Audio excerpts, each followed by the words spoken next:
আমরা বহুত চিন্তায় ছিলাম, এখন একটু রৌদ্র হয়েছে, আমরা আনন্দ হচ্ছি। আমাদের কাজ এক্ষুনি শুরু হবে, কাজ করব নদীমাদের।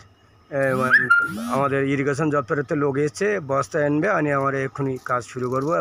ওয়েদারটা ভালো বলে আমাদের মনটা ভালো লাগছে, কোনো অসুবিধাই নেই। আমাদের সেইভাবে ভালো আসি, আর নদীর মাথার কাজ এখন শুরু করব। কি নাম? রঞ্জিত জর্দার।